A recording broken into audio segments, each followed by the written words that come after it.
Do you feel that?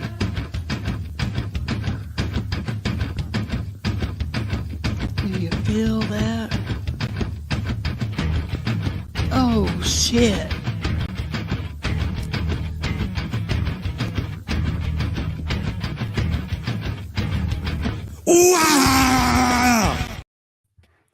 All right, that is always terrible, but it gets me in the mood every time to be live. Yeah, it psychs you up. I feel I feel incredible right now.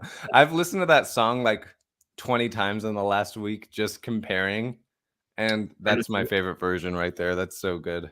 Better than the original for sure. Yeah, definitely better than the original. Okay, hello to all the people who will watch this one day in the future.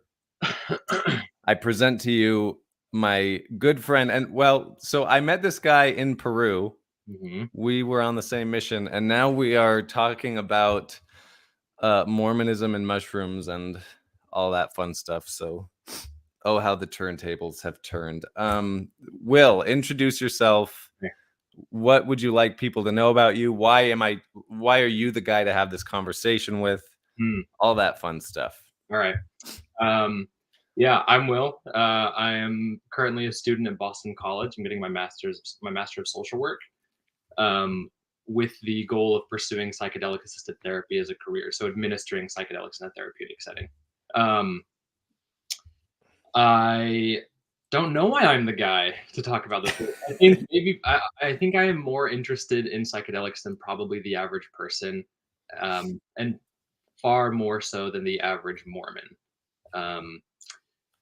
Psychedelics have helped. I've played a role in my life, in my partner's life. It's something that I'm interested in learning about. I love reading and watching and consuming all things that can help me be informed about psychedelics, and I love sharing those things with other people to help dispel rumors and myths and I don't know, kind of educate people about the risks and benefits of psychedelics in their life. Yeah, that's actually a great place to start. So, rumors and myths, Yeah, risks and benefits. Mm-hmm. Let's start with some rumors and some myths. Okay. I think that the thing that I hear people say the most that I think is not true is, well, I think that mostly people come with me and they're worried about certain things, right?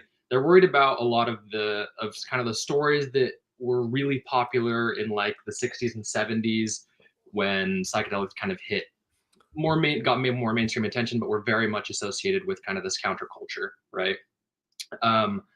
And a lot of these stories are, you'll think you can fly and you'll jump out of a building, or you'll stare at the sun and go blind, or it'll, make you crazy forever and ever. So these sorts of things that are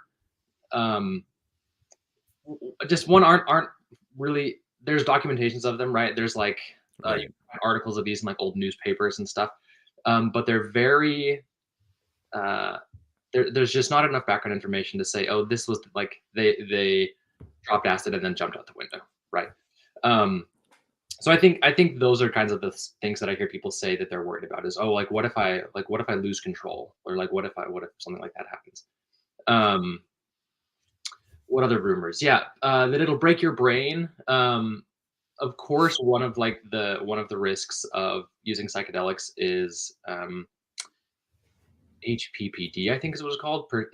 It's you have persistent hallucinations after the trip is ended, right? Oh, okay. So you'll experience, and not necessarily like I'm seeing things all the time, but aspects of what it's like being under the influence of a psychedelic will remain present when you're sober, to varying degrees. And that can happen, but it happens in a very small percentage of people, a number that I don't know off the top of my head. Right.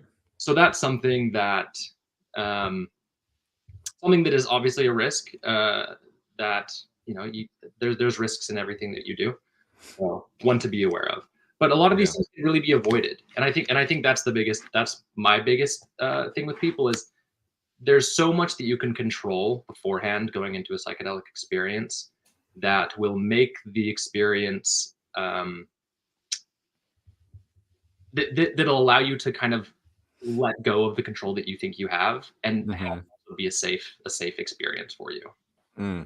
Yeah, that's I like that. There's a paradox there because okay, so full disclosure, I actually haven't tried them yet. I would love to when I'm going to.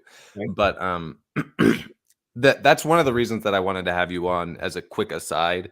I wanted I've done a bunch of reading on the back end of psychedelics, but I wanted somebody here who could speak from experience so we kind of are hitting this thing from both sides.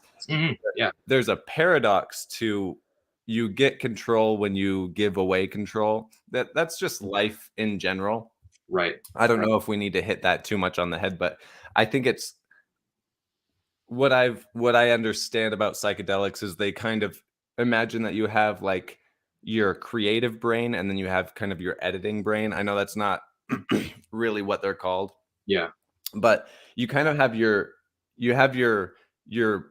the half of your brain that kind of generates new ideas, and then you have the half of your brain that kind of like kills those ideas.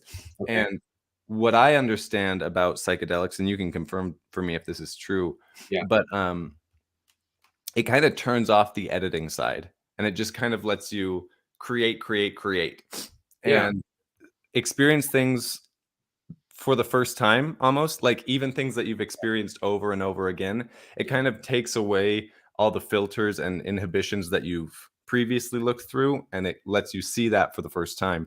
And that's actually we'll get to this later, but we're going to be talking a lot about this book right here, The Sacred Mushroom and the Cross. Oh, there's a bad glare.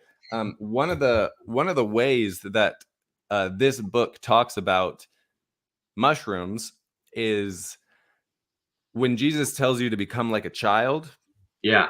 It's trying to tell you, maybe not the author, John M. Allegro, believed that Jesus was saying, eat my flesh, Right. was a mushroom, and become a child, like Right. experience everything for the first time again. And so yeah, I like that you brought up control. I wasn't expecting to say all of that right then, but yeah, I guess this is a good point to mention. One of the things that we're going to be talking about, I want the first half of this conversation for those listening to be practical questions, information that's really useful from somebody who knows a lot more about mushrooms and who is studying ways to safely administer mushrooms. Yeah. And then I want the second half to be kind of like a really imaginative, like, this guy thinks that Jesus was a mushroom. That's what he thinks. Right. He thinks that all of the apostles were mushrooms. He thinks that Peter was a name of a mushroom. What a wild theory.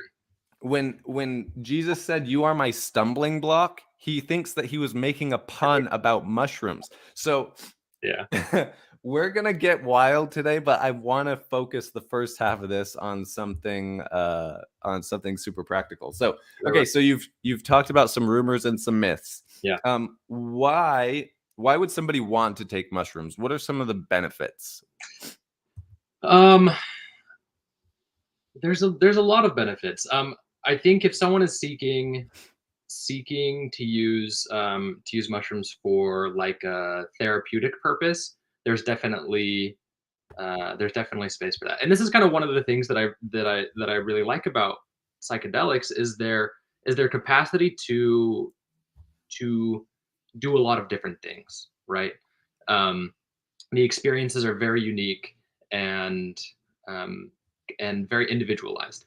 So I think if someone was seeking it to some of the reasons that someone might want to try psychedelics to help them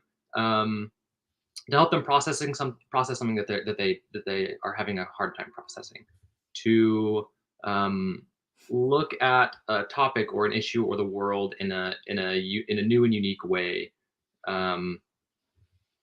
to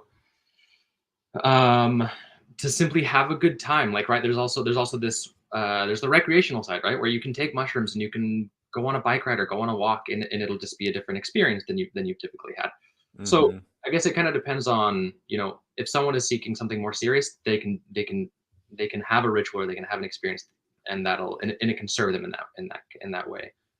And if they're looking for something just a lot more simple, and I'm just gonna take some mushrooms and be outside, then that'll also be another lovely experience. Yeah, I don't know if that answers your question. If there's, It does. Yeah. It does. So if somebody is trying to, they want to be really responsible, they Yeah. want to take them for the first time, Right. walk me through the super, this is recommended for multiple sources, this is how you should do this, and have the best experience and really minimize any risks. Yeah. So the best way to do this, best quote unquote, right? There's a long history of psychedelics being used in a ritualistic way. Right. So, and currently with psychedelics coming back into the mainstream, they're being studied more often. You know, it's a more prominent topic in like academia. There's sort of this divide of like, who knows the best way? Is it the people in the educational ivory tower that have all these controls and double-blind experiments and whatnot, or is it the people that have been using them for millennia to occasion mystical experiences? I think meeting in the middle is kind of the best way, in the way that they're used like therapeutically, is really kind of this middle ground of trying to respect indigenous wisdom while also remaining like clinically rigorous, right? Mm-hmm. Things that I tell everyone, and I think this is probably the question I get the most, is someone says, "Hey, I want to do mushrooms. What do I do?" Right? So you can take mushrooms a few different ways, right? So you can obviously just eat the actual mushroom, totally okay. Typically they're dried. So I've heard people of like, I'll put them on a pizza, or because they don't taste very good. So you can do that, or you can grind them up in a mortar and pestle. You can have them encapsulated. You can put dried mushrooms. You can grind them up, tea out them. So there's a lot of different ways. So figure out the way that you're going to be taking mushrooms.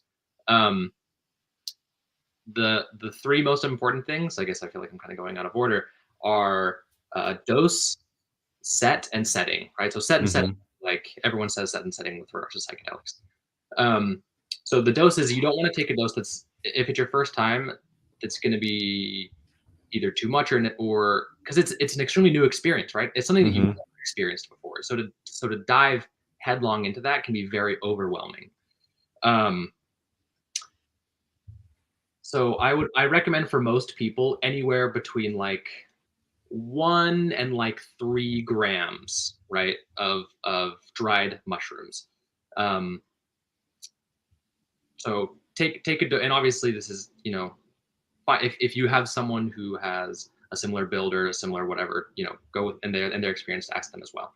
But between 1 and 3 grams is the first time I did mushrooms, I took 3 grams, right? So I think that's a pretty middle ground dose. One that's definitely you're going to have a full experience, but it's not in this heroic dose range. A term that's been coined by psychonauts, which typically is like around like 5-ish grams. And so that's people I did like a heroic dose, and for some reason there's some pride in being able to like take more mushrooms than another person. So have a reasonable dose, and then you need to control the set and the setting. So set refers to your mindset going into something like this. It's hard to prepare for something in which you don't know what's going to happen, right? Even after I did mushrooms a couple of times, I still would think, oh, I know what I'm doing. This is going to be easy, and I was kind of casual about it. And those were always the instances where I had the least enjoyable experience, or the hardest. The bad trips were always ones where my mindset was kind of casual about what I was doing, right? Because the mushrooms will kick your ass if you're like casual with them. So have a mindset, be prepared, think about it in advance, right? This isn't something that you just think, maybe I'll take a gram of mushrooms today. I think I'll have a bad time. Don't take them in a party. Don't take them around other people that you're unfamiliar with, right? And I guess that kind of leads into setting. So you want to have a setting where you feel comfortable, where you're familiar with things, where you have your own very personal safe space. So many times I hear people say, "Oh yeah, I tried mushrooms and it was a really awful time." And I'll say, "Well, where did you take it?" And I said, some friends of mine, we took it and we went to a concert. And I thought, well, of course you're going to have a bad time, right? Like you're in a place where there's a million unknowns, there's a million uncontrolled variables, and it's really, really hard to navigate something as simple as like sending a text or writing when you're really high on mushrooms. So trying to navigate a social situation with lots of input and sensory, lots of sensory input is going to be way too overwhelming. So I usually recommend that people do it in their beds, do it in their house, do it if you have access to like a safe outdoor space, that's very, very lovely as well. I love being outside. You feel very like connected with the earth and with nature. So, but then having a place that you can, retreat back to your safe zone. So I think Right. those are the three things that I recommend. The way that I did it very first, and this is like the standard protocol, I guess, that they're when they study mushrooms, like Johns Hopkins, the protocol that they use is they have a playlist that they've made. You can find it online. You can find it on Spotify and Apple Music. If you just look up, we can put it in the show notes or something like that. Yeah. So they like to give people a playlist that I think is like 5 or 6 hours long, an eye mask, and then they just have them lay down, and you turn inwards and you have an internal. So that's sort of, if someone's looking to go inwards and make it very about your own experience, and not what does the world outside look like when I'm during this experience. Right. That's really good advice. We have a question here for you. Yeah. This Heather says, question for Will. Where in the United States can one find a clinic or facility to receive psychedelic assisted therapy for PTSD? So PTSD is one of the things that they're doing a lot of work on, but they're doing PTSD and psychedelics. The drug that they're going to be using is MDMA, which technically isn't a psychedelic. That's like it's the main molecule that's found in this drug ecstasy, right? So ecstasy can be cut with other things. The pure form is MDMA, and currently nowhere for PTSD specifically. The FDA granted MDMA the breakthrough status, right? So there's research that's happening, and like fingers crossed, 2024 could be a time where there's actually clinics and this happening. The place that you can go and legally find a clinic for this would be in Oregon, right? So they passed a measure in 2020, Measure 109, where they established the Oregon Health Authority established like a psilocybin group where they said, you guys need to come up with what the protocol is going to look like. You need to like come up with like what licensing is going to look like. How do we get trained people in this? And they have just started at the very beginning of this year, opened up like the registration forms for people to get licensed to do these in facilities. So Oregon would be the place if you're really looking to do something like mushrooms in like a legal way. The second best thing, well, I don't want to say second best. I don't want to compare these things. Another treatment that people have done that's very akin to psychedelic assisted therapy is ketamine therapy. Ketamine is a dissociative drug. It's a party drug that people use as well, but it's also used as an anesthesia, right? Because it interacts with the body in a unique way where it doesn't shut down basically your autonomic nervous system. So they don't have to worry about your, making sure that you're breathing or, making sure your heart's going to be okay. But in lower doses, it can be used in a therapeutic way. So there's ketamine clinics all over the place, right? So if someone has a hard time or is looking for something like psychedelic assisted therapy right now, ketamine assisted therapy, I think, would be the closest thing that you could do. So to answer your question, Heather. Yes, she says, thank you. I'm moving to Oregon. Me too, right? So that's where I want to go after I graduate, because that's the place where it's going to be legal the fastest, and it's a very fun time to be in this field because it's very, it's cutting edge, it's new, and I'm excited to kind of be hopefully on the forefront of that. Yeah, you're on the frontier of something pretty wild. Fingers crossed. I mean, I'm glad that round 2 in the United States is going better than the first time. Yeah. Well, cool. So I have another question here. Let me pull it up. So looking back on some of your previous experiences on mushrooms, is there 2 questions here? Okay. What has been something that has really like changed the way that you think, or like if it's, I know that these things are probably a lot like dreams where you try to explain it and it makes no sense, but if there's any way that you can kind of walk us through like a mindset shift that happened as a result of something like this, and what you took and brought back into your life with you, I think I'm personally interested in that, but I'm sure a lot of other people are too. Yeah. Something that for me personally, so I guess one experience, I think the last time I did mushrooms, I kind of had this intention of like, I kind of want to figure out this whole God thing, right? I'd Mm. left the church. I'd lost all the existential experiences that come with Mormonism, and Mhm. anyone who's left the church knows this. It's an extremely hard thing to deal with, right? And so Yeah. I have spirituality is an important thing for me. I very much believe in something larger than myself, but I wanted to have something more not tangible, but more rigid, I guess, less, more definable. Yeah. Kind of what I was hoping to get out of this mushroom trip. The vast majority of the experience was not. That's not what the mushrooms had in store for me. And a big part of doing mushrooms is having a mindset of, I'm going to let go and I'm going to let this experience take me where it wants to take me. Yeah. But for a time, I was laying down. Actually, I was laying down looking at that photo exactly. I was Okay. laying down in this bed, and I was admiring, I guess, just like the craftsmanship of things and the work that someone puts into a project. I think carries a piece of that person with them, right? So Mm. this is my mindset, right? I'm thinking, whoever made the frame for this, there's a part of them in this frame because they did the work. Whoever made this artwork is a part of them because they put in the work to do this. And so I think the takeaway or the thing that has changed me is um, seeing that. I guess it's kind of like, it's almost as if everything has a soul, right? Whether or not it's the soul as defined by Mormonism or by whatever religion, but Right.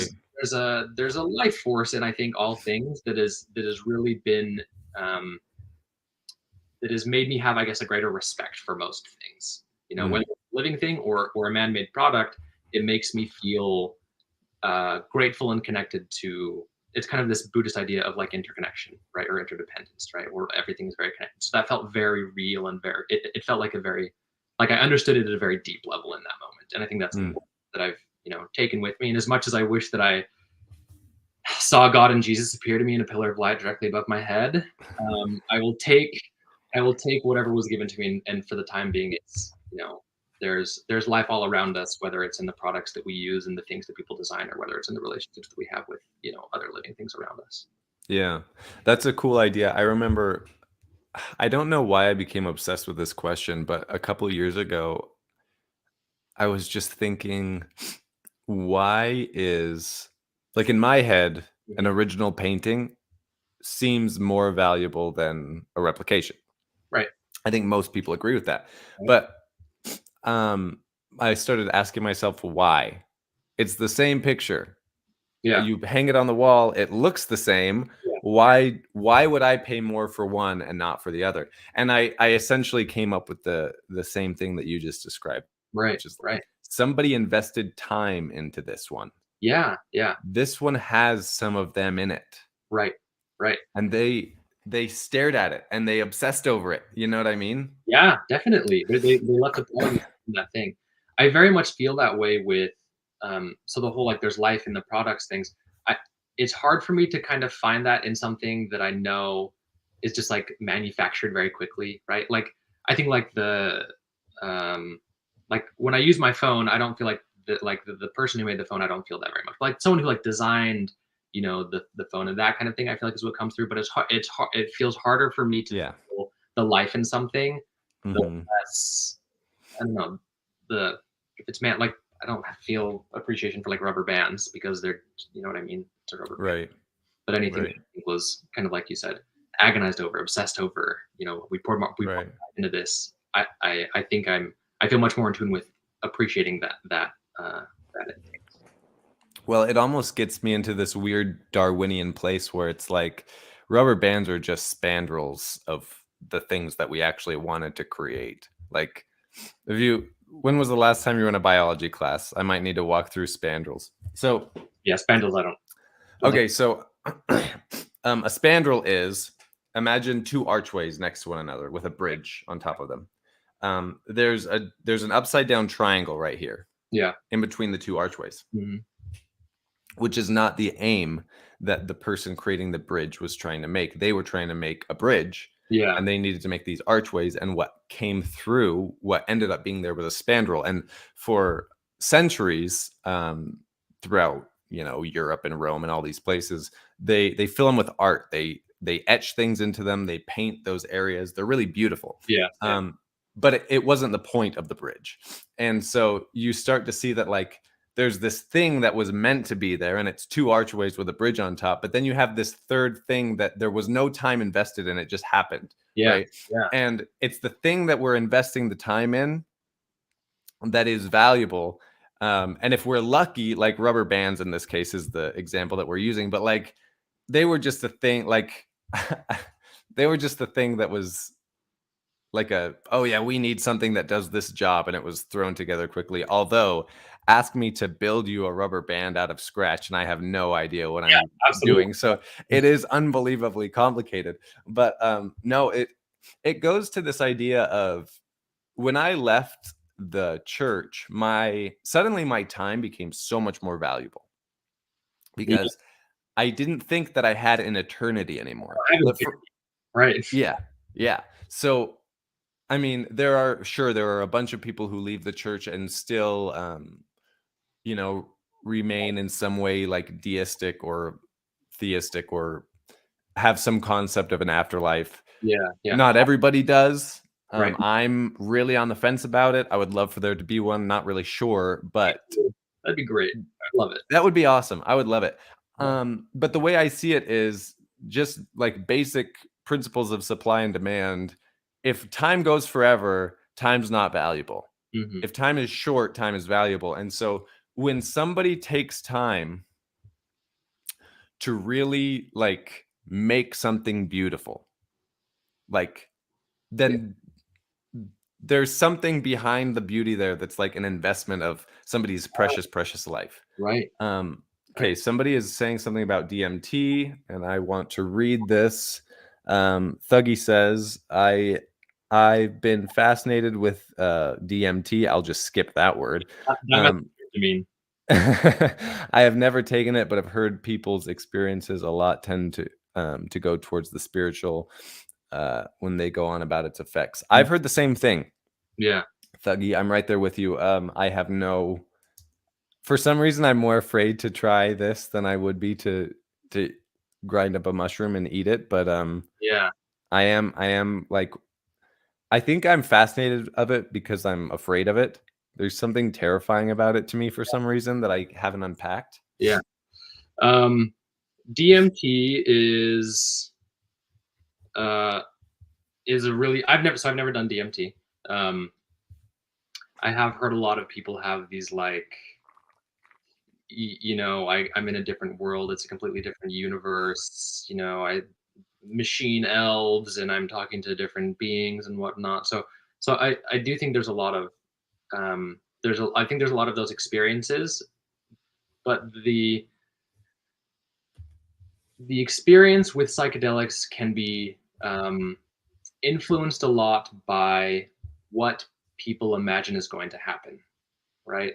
So I think that because there's this like DMT is the spirit molecule, and like it's like there's some people that think it's made in like the pineal gland in the brain because you can find trace amounts of it in like mammal urine. There's a lot of like it's very natural and it's like the spirit molecule, right? Yeah. I think because there's all of this sort of like mysticism, or that's what all the stories kind of center around. People tend to have those experiences because that's kind of what they imagine it to be like, right? So it can be you can very much influence what I mean, not all the time, but like the way that we talk about things is going to shape our perception of the experience that we have with that thing. So a good example of this that is between LSD and mushrooms, right? So they affect the same receptors in the brain, right? They act on the same serotonin receptor in the brain. And I read a study last year sometime about people trying to examine the subjective effects of it, and basically kind of coming to the conclusion that they're very like you will have basically the same experience. A lot of comments about this were, no way, that's totally not true. LSD feels way different than magic mushrooms. I don't think I've done LSD and I've done magic mushrooms. I don't know that I've done them enough or close enough together that I could have a good like, oh yeah, they feel very distinct. I've heard people say magic mushrooms kind of feel like an analog clock, and LSD kind of feels like a digital clock. So kind of like they both tell time, but in a different way.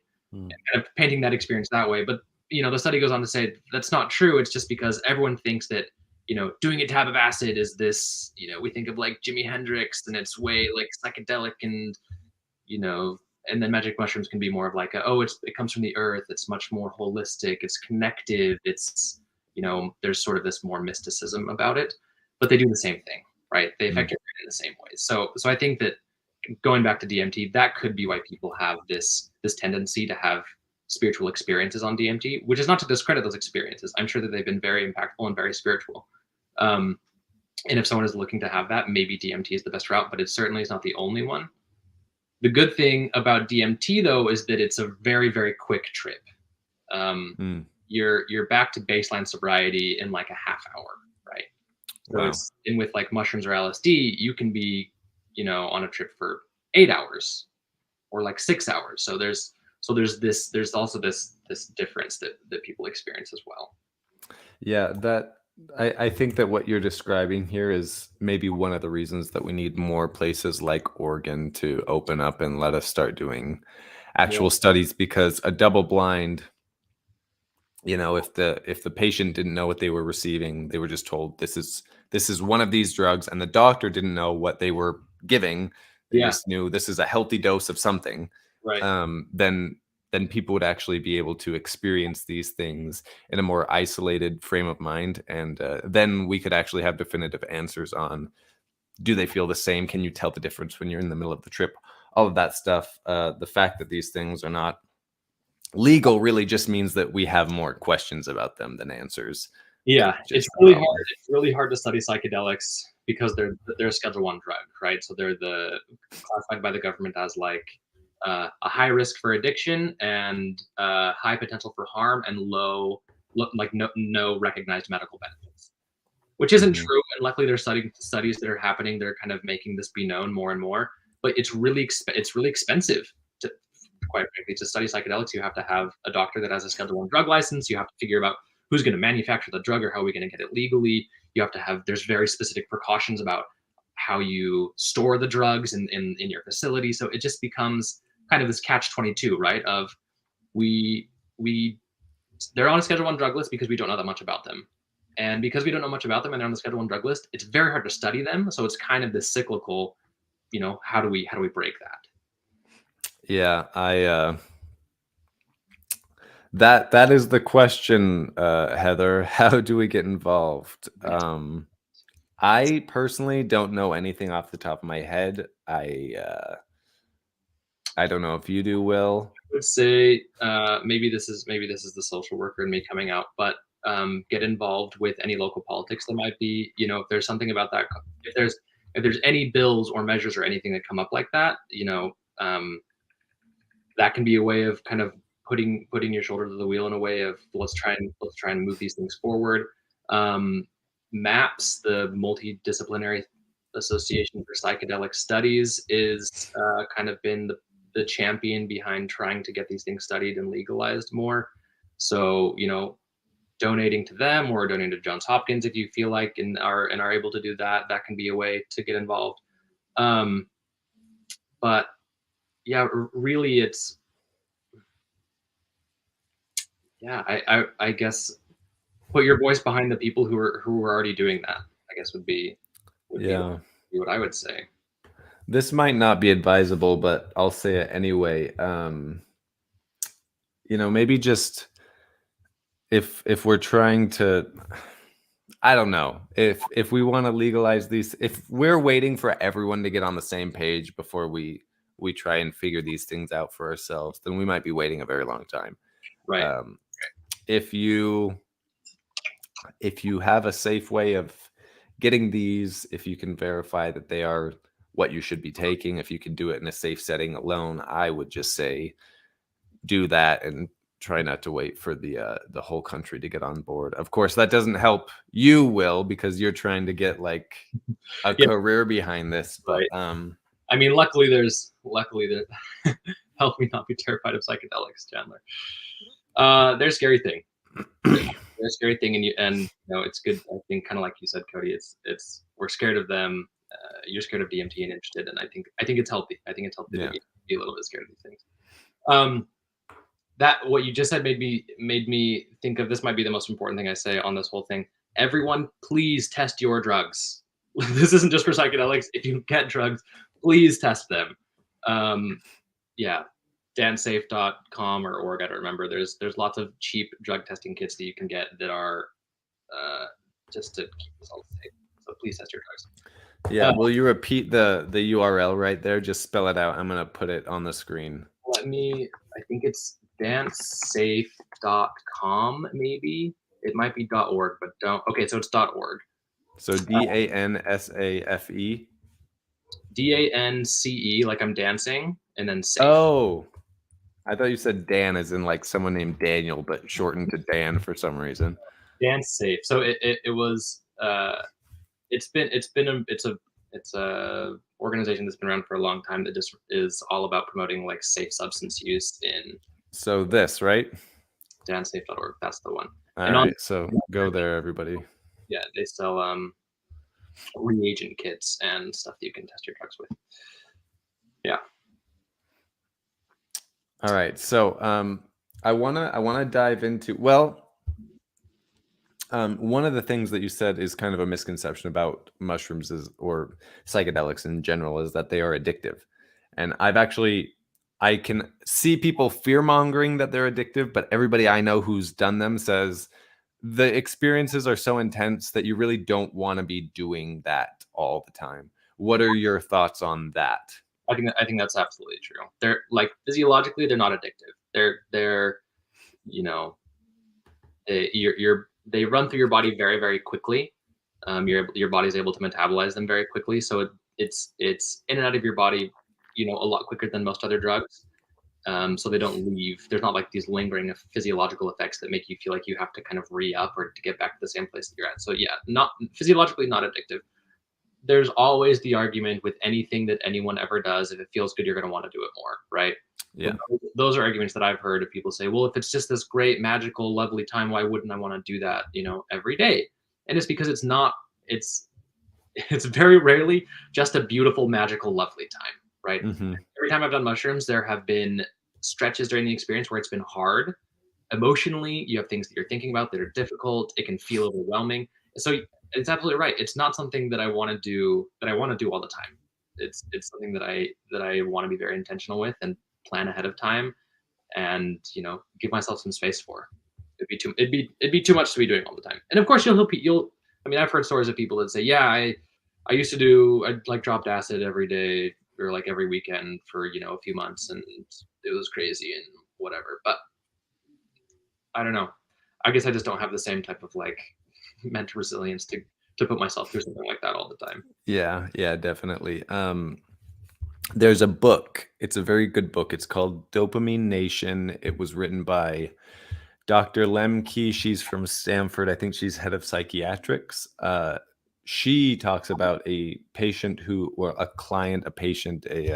don't know what she referred to her as, but somebody who was actually addicted to water. Wow. Would drink enough water to induce a state of altered consciousness, essentially. And what happened was, if I remember the story correctly, she started out as an alcoholic and slowly weaned off of alcohol, started replacing it with other things until eventually it was the act of drinking. And you see this a lot with actually people who are trying to get over smoking. Maybe they'll start chewing gum. Yeah, a classmate or of mine. Something else. Yeah, he used to put in like little like dips or something, and now he just chews mints all the time. Just same habit. That makes sense. Yeah. So she was actually like, she would drink enough water that she would make herself sick. And so I've definitely heard the argument that anything is addictive, and I believe that. Sure. The dopamine circuitry in our brains is such that literally anything can plug into it and fuel it, if that makes sense. Yeah. But Thuggy here is saying that they've never had peyote. That's another interesting one.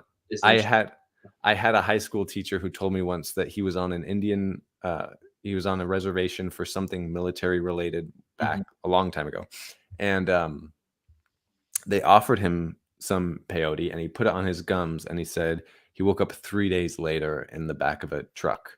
Oh, I don't think that was peyote. I think it was something else, I was but looking like roofied. yeah. I think they were trying to get him out of their Makes sense. area, maybe. But And also there's anyway, because there's a lot of talk in the indigenous community that I mean, obviously these substances are sacred, right, for the yeah, people that have human religious senses, and so there's a lot of pushback of, hey, we don't want. There's the decriminalized drugs movement, I think is what it's called, and there's a lot of pushback from not a lot. There's been some indigenous pushback because people are saying we don't want this to be accessible to everyone because then what about our practices, right? Peyote, the cactus buttons take mhm. years to grow, right? And so if everyone's going out and finding them and taking them, there's just not going to be enough for the people that actually have been using these in a religious ceremonious way for for a long, long time. Luckily, the the um, the active chemical in the peyote cactus can be found in other cactuses. So Mm. or another, and like you can get the substance in other ways. So I'd be mindful about making sure you're not being disrespectful towards another culture or appropriating something that is not that's sacred to someone else, I guess. Yeah, I think I mean it would be hard to say like um I guess how am I trying to say this?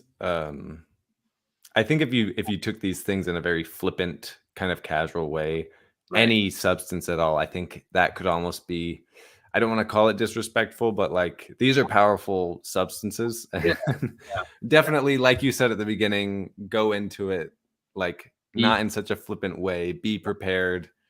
Think through why you're doing this. yeah. Be mindful about it. Actually, the first time I took mushrooms, my friend Adam, who I was talking to about them, talking about psychedelics with, he gave me the advice to go the kind of a mindset to have going into a psychedelic trip is kind of the same one that you might have before general conference that the Mm, trip's about, right? So you have these are some questions, these are some things that I'm looking for insight about, not necessarily thinking, you know, I want an answer to this thing, and the prophet or whomever is speaking is going to say the answer to this issue is X, right?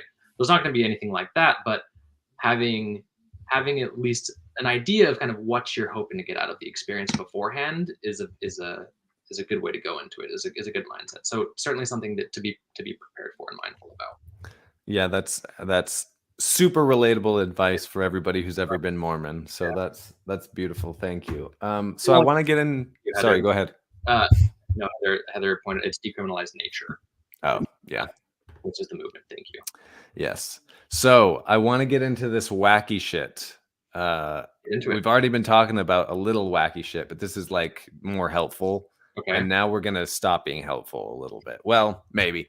We'll see what comes up. So I'm gonna give a synopsis of this so far. I am on a chapter called Death and Resurrection. It's 17 out of I don't know how many chapters there are. It's a long book. I thought I would finish it.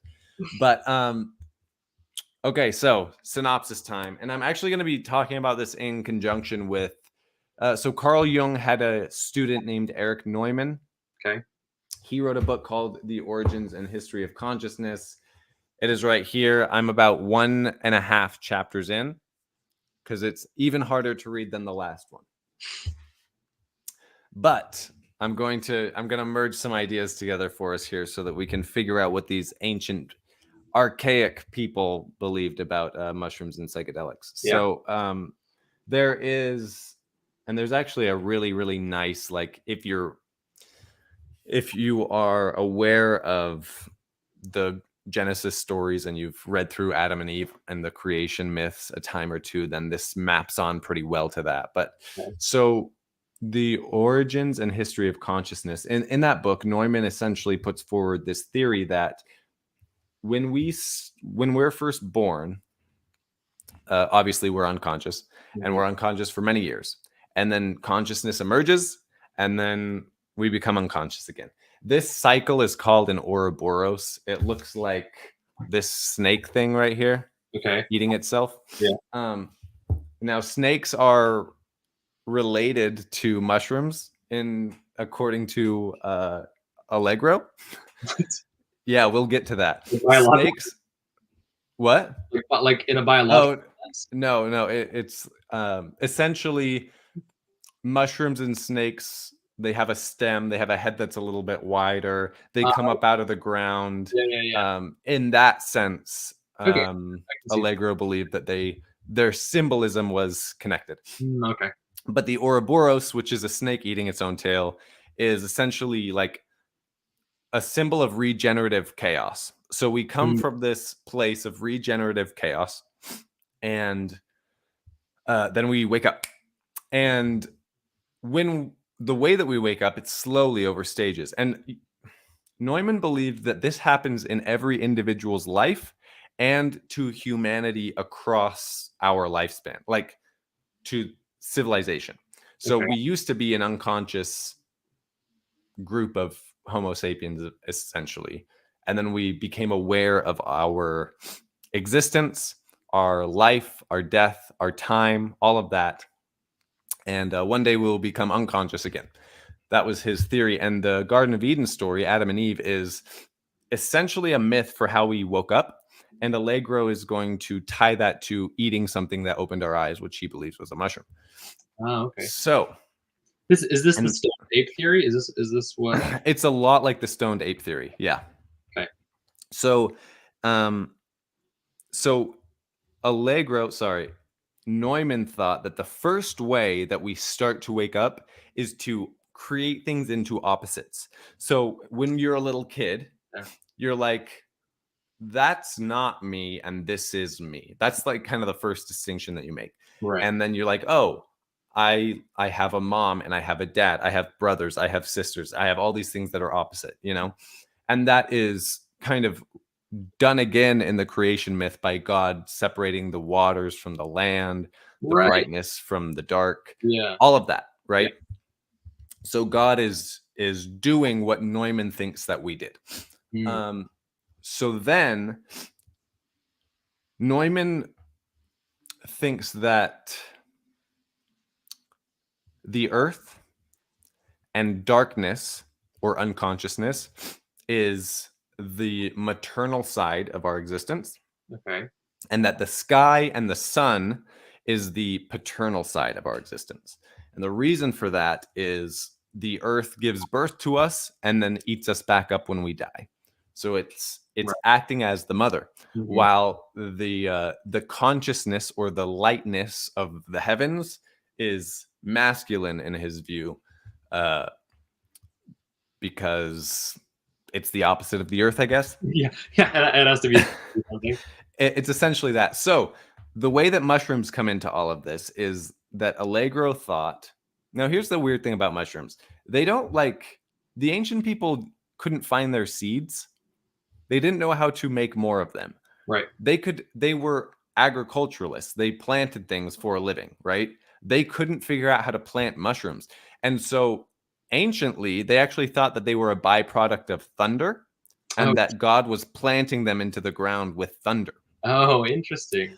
The other theory, which is the one put forth more kind of strongly by Allegro, is that there was a massive penis in the sky that was, when it rained, he was inseminating Mother Earth, and then she would get pregnant and she would pop out a couple mushrooms. Interesting. Now, the mushrooms were symbolized or kind of understood to be men because they're penis shaped. Right. So humanity thought that they could eat the flesh of the Son of God and transcend reality. That's what this. Right. And every Christian version of every Christian sect essentially has some sort of ritual where they eat bread or they eat something that they say symbolizes Jesus's skin, flesh, whatever you want to call it, and then that is something that helps them transcend. So I just threw a lot of words at you, but like that actually didn't sound crazy to me when I first started looking into all of this. What do you think of all that? With regards to the origins of consciousness or how it relates to mushrooms, I think I'm a little bit unsure of your question. So the consciousness thing, I was just trying to explain kind of the earth is the mother, the sky is our father thing. We cut things in half. Right. That's just like Yes. Heather is asking if the mushroom was the original sacrament. Depends on who you ask, but this is the theory of John M. Allegro Yeah. in The Sacred Mushroom and the Cross. Yeah.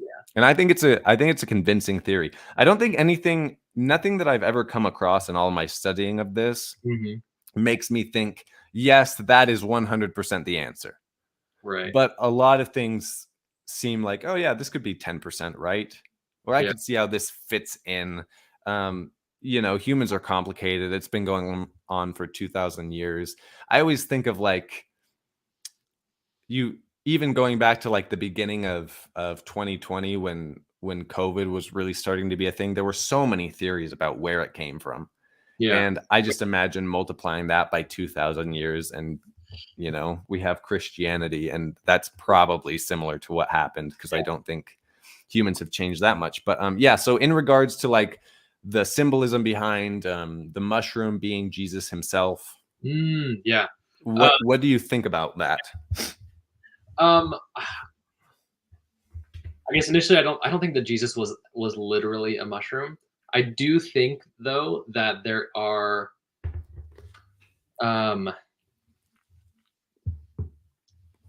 mushrooms or mind altering plants, substances that get us into a different state of consciousness have been used for like in a sacramental type purpose, for millennia, all across the world. Whether so I definitely think there's a lot of validity to the idea that maybe the origins of like religion or divinity or these types of things could have been occasioned by things that alter someone's mind. I think that's a very plausible explanation. I mean, even there's I don't know specifically which culture it was, but they called mushrooms the flesh of the gods, right? That is what. Yeah, I think that was in Mexico. I think so, with Maria Sabina and all of that. Yeah. So there's and then in Peru with ayahuasca and all these things, right? It's very much they refer to her as like grandmother ayahuasca, right? So there's a lot of this. It's very, very spiritual, very divine. So I think there's a lot of credibility to the theory that maybe Jesus and the 12 apostles weren't in fact literally mushrooms, but could they have been influenced by mind altering plants? I think absolutely, right? I mean, I think the theory is that the burning bush that Moses was in front of was it was a tree that begins with an A. Yeah, it's right? a acacia bush or something. Yeah, an acacia bush. Yeah. Something that if you would light on fire and inhale the smoke would change your mindset, right? So I think there's a lot of these. There's a lot of like odd connections that may or may not have truth behind them, but are interesting connections to make nonetheless. Yeah, they're a lot of fun. I wouldn't. So this guy, like I said at the beginning, he thinks Jesus and the 12 apostles, they were just mushrooms, and we turn them into historical fictions. My guess is that there was a guy named Jesus. Right. There were all the people. It says there were these stories, these myths about mushrooms predated them, and eventually they were brought together somehow as like the powers of these things from earlier were somehow prophecies about this man and all of that. I could see how that would be more likely, because I think it's pretty wild to say that they were just mushrooms from the beginning. Yeah, but they could be like, I think the idea of like someone saying, Jesus was like the embodiment of what, the way that mushrooms make, affect someone. Like, right. That makes sense, right? Could be right. Like an embodied figure or something else. Yeah, and there are two things that I kind of wanted to mention based on all of that now, like knowledge that we have together, or at least like this part of the conversation that we can reflect back on, is there's this idea in mythology that for some reason the hero is always a demigod. And what's up with that? Well, so I have a theory. And I don't think that Allegro meant for it to be taken this way, but this is the way I'm taking it. Mushrooms could have been seen anciently as something in between plants and animals. Well, they are, like categorically speaking, they're their own like family. biological. Yeah, the I forget what it's called, but they were so perplexing because it was like they have flesh, but they're not running around and chasing their prey. Right. But they also brought forth this crazy experience for everybody who ate them, and it maps on very well to this feeling that we have as humans, especially when we take substances like this. Yeah. Um, Suddenly we feel very like, okay, so I have a body which makes me part of the earth, but there's something going on in here that makes me feel very much like I am not actually my body, like I am from something else. Yeah. And I mean, so that's represented by the fact that, like, you look at Hercules, his dad is a god. Well, both of his parents are gods, but he's somehow lost that. Harry Potter does this as well, in the sense that he has his shitty parents who are raising him, who are really his aunt and uncle, but he also has his magical parents who live elsewhere. Right. And then just the demigod motif generally, that one of the parents is a god and one of them isn't. It is an attempt, in my opinion, to try and tie together or explain, like, why do we feel this tension? Yeah, I feel, yeah, we're definitely pulled between I exist here in my body, but like Mhm. if I cut off my hand, it's not like, oh, like that's still me, right? So it's like Right. where is the me if Right. it's not here in my body, right? And these substances, Right. like psychedelics make that distinction very blurry. I guess they blur that distinction a lot more, which makes it more maybe visible. Yeah, it's almost more, because they make it blurrier, it's more crystallized, because now it's even more like I now have a better understanding Yeah. that I have something that's not me. The thing that's weird about psychedelics, just from like a theory or like looking as an outsider perspective, is your the outside world never changes the whole time that you're taking them. Yeah. It's that you're in the same bed that you're always in, you're in the same backyard or whatever. Right. And so it really does show just how much of your experiences are happening in here. Yeah. So that's And one yeah. of the theories behind the way psychedelics works is that it really is kind of um, let me start from the beginning. Um, when you're a kid, everything is new and novel and crazy, right? Kids have very vivid imaginations. They can spend all day thinking about things that just are completely nonsensical and don't make sense to adults. Mhm. As we grow up, it would be extremely inefficient if we had to navigate every one of these experiences in that same mindset, right? So if I have to um, it's kind of our body does or our brain does a lot of the thinking for us, right? To free up space for us to be able to focus on things we want to focus on. Because if I have to navigate every experience as if it's a new experience, I'm not going to be able to do anything with my life. Right. The theories is that we kind of have this reducing valve on, right, of perception. And what psychedelics do is that they just open up the valve Yeah. to experiences being new again. I mean, they've even done brain scans of children and people on psychedelics, and the brains look like surprisingly similar, just because there's parts of the brains that as we age and as we go through these same routines, they just don't connect anymore because it's not practical or pragmatic to have connections between these parts of our brains anymore, right? But psychedelics can make us make connections with different parts of our brains, which is one of the reasons they're very helpful in they're very clinically useful, right? Because a lot of a main idea behind depression is it's just a very rigid worldview of how you think about yourself, right? And what psychedelics can do is that they can kind of shake up the snow globe of your mind so that you can see things in a different way. There's a comparison that Michael Pollan uses in his book How to Change Your Mind, which is a wonderful book that I recommend that everyone reads if you're interested about psychedelics. And he says it's kind of like if you're sledding down a hill and you go in the same track over and over again, it's very hard to go anywhere else on the hill, right? Mm-hmm. Psychedelics can be like a fresh blanket of snow, where now you can still get to the bottom of the hill, but you can do it on a whole bunch of different other paths. And so it really is just kind of this, you can think about things in a brand new way. And it reduces this whole valve of what we perceive every day, whether that is the same bed, the same whatever, or if it's the same thinking patterns that I have because the neurons in my head have wired together because neurons that fire together wire together, right? As the saying. Mhm. So if they're just so wired together all the time, we're going to be kind of stuck thinking about things in the same way. Right. And this is kind of like, I mean, yeah, it's just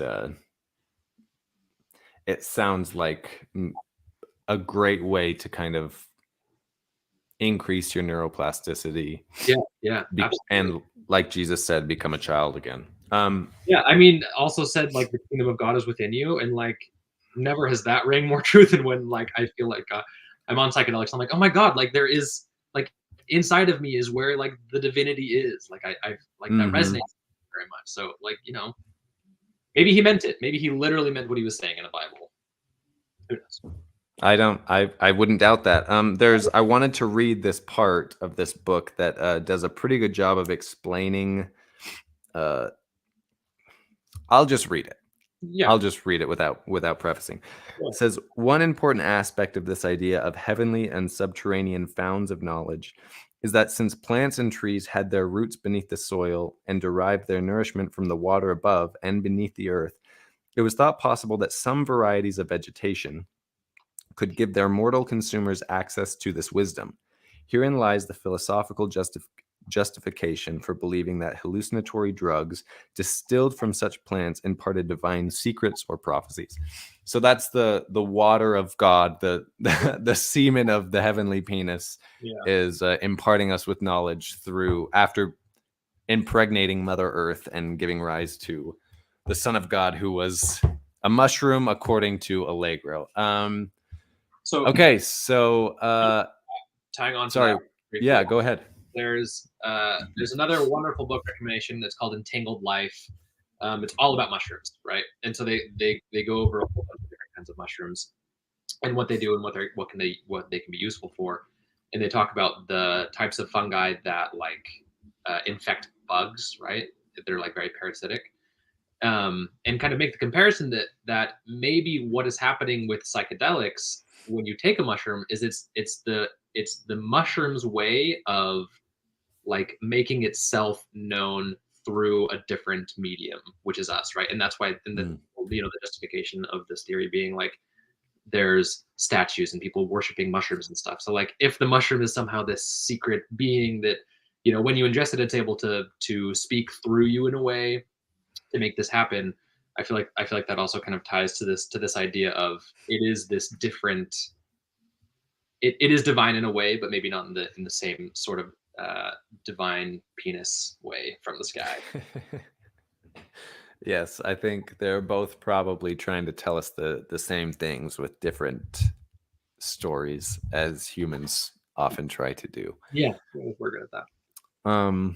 Okay, so really quick, we wanted to just mention, I'm going to put an episode of Naked Mormonism in the description of this, because just like Christianity and many other religions have ties to psychedelics, Mormonism actually has its own ties to psychedelics as well, and that's pretty well laid out for us in an episode of Naked Mormonism. If somebody's watching this and they've never even heard of that podcast, it's a pretty good podcast. Bryce Blankenagel does a really good job of only reading first-hand sources of things going on with Joseph Smith and his family in the early foundations of the Mormon Church. And this particular episodes, which you and I both, yes, Heather, it's good.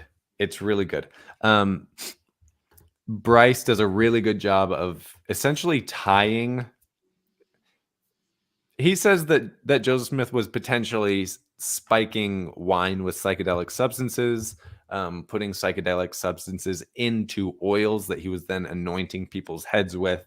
And this all happened and came to a head essentially during the,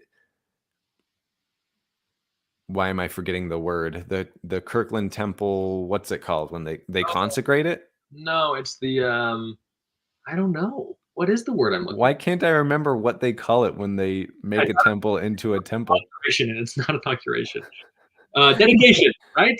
The dedication, yes. The dedication and the open house thing of the Kirkland Temple. And essentially, there were a few doctors. Did you get to the part in the podcast where the doctor was like, that's a whole bunch of drunk people in that building right now. I got to the part where it was taught. Yeah, I did. Yeah. Where they're like, huh, a whole barrel of wine in there. Very cool. Definitely. Yeah. And like they're fasting beforehand, right? So any Yeah. you take after you fasted is gonna be that much stronger.